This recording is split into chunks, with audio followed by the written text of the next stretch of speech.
Thanks for tuning in to Capital Outdoors. We're doing a little bit of ice fishing, so stick with us as we teach you what you need to do in order to catch some fish through the ice.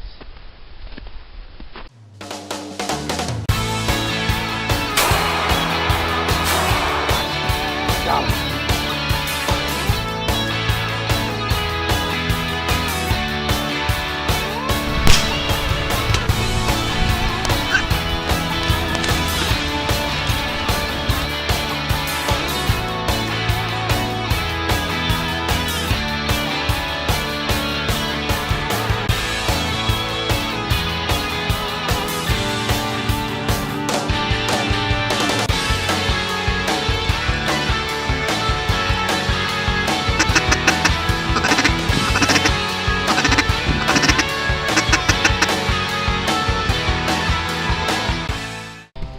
Alright, so we just drilled a couple holes, and what we have here is we have 5 foot. I found a small little hole at 7 foot, and then it actually goes back out to 5 foot over here. And we're going to be fishing 3 different types of things. I got a Lindy jig here, which is a chartreuse with some orange in it. I have another jig that is just pure green, and then I have a Swedish pimple, which is white with a red tag. And we're just going to start off with this Lindy jig here. And like I said, we're at about 7 foot. We're using wax worms, and basically we're just going to be jigging off the bottom. If this doesn't seem to work, you know, that's why we have the other ones all ready to go. And we'll just kind of see what they're biting on. I'm not marking anything yet, but that's okay. And we'll just keep trying. You know, these spring bobbers, you know, I did a tip of the week basically telling you to purchase some of these things. These things are absolutely phenomenal. You know, your Vexilar can only do so much to tell you, oh yeah, you know, there's something down there. But sometimes these fish hit so soft that you literally need one of these spring bobbers to help you out. You know, there's many different ways that you can jig, you know, your jig or your presentation. Sometimes you want to just sit it on the bottom, jig it up, bounce it off the bottom, you know, just boom, make it look like something's coming off the bottom. Sometimes, you know, you want to hold it up 2 feet or a foot off the bottom, you know, and just barely kind of shake it like this. Alright, and sometimes you really want to give it a massive jig, because, you know, as that jig is coming down, it's fluttering, and it may attract something that's outside of your circle. Always remember when you're ice fishing that you're literally fishing the diameter of your hole. You know, you're fishing 8 inches, 6 inches, and that's not a lot of room. Imagine when you're out fishing in the summertime and you're fishing the shoreline, how much ground you cover. So, you know, if you don't get anything within 10 minutes or so, pick up, try another hole, and that's about where we're at. Yeah, I think we're gonna.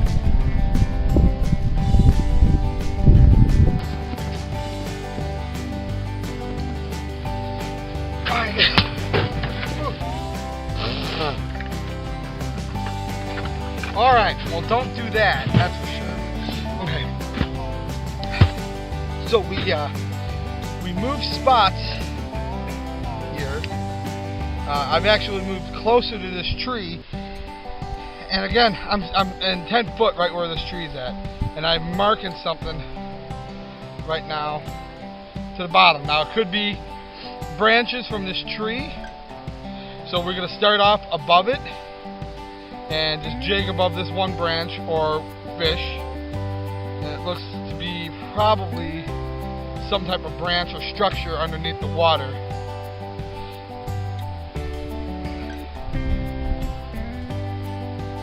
And then we'll just drop it down.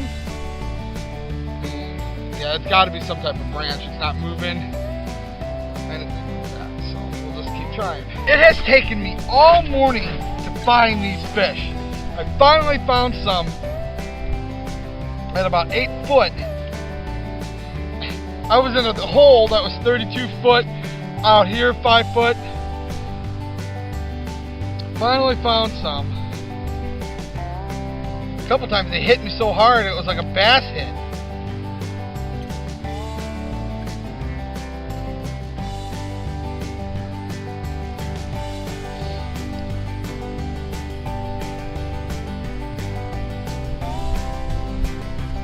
That was a hit.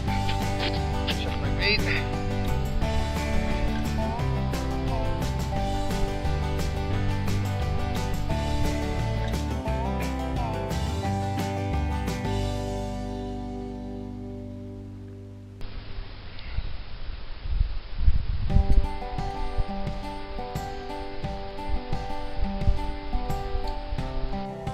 Got him.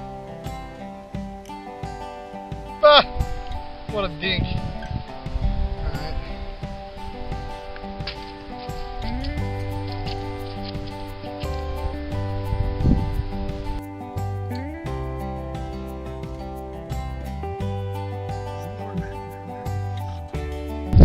Alright, but we're catching them. Sometimes you gotta go through the little ones before you get the big ones, right? There's one suspended off the bottom right now.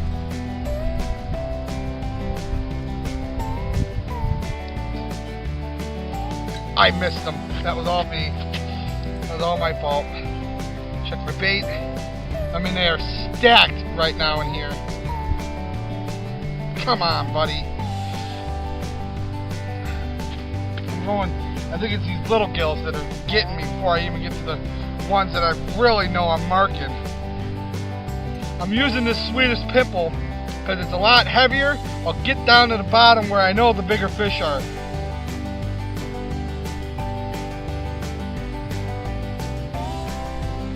There we go. Already coming after it. Got that one. He's a little one. Oh, I missed him, I guess. He wasn't very big though. That's okay. Hit. Come on! Right out of his mouth. Yeah, I need to go smaller. The Swedish pimple is just too big. Oh, they're already on the bottom. Got fish coming up. I see him hitting it, and I gotta be patient. Be patient. Okay, alright. Got him that time. Oh, what a dink.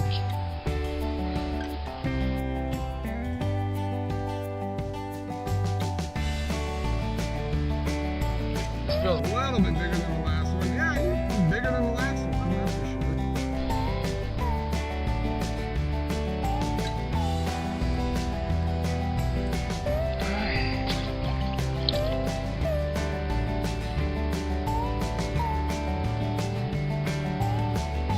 See, it all made a difference. I had bigger hooks on these two other rods, and I couldn't get it in there.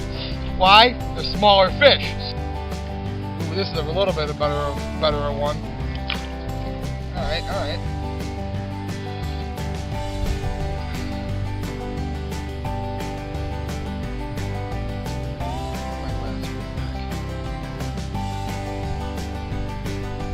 Ah! But here's the thing. I've been catching these little ones, right?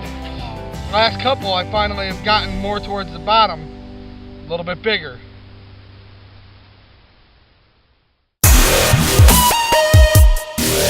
Yeah.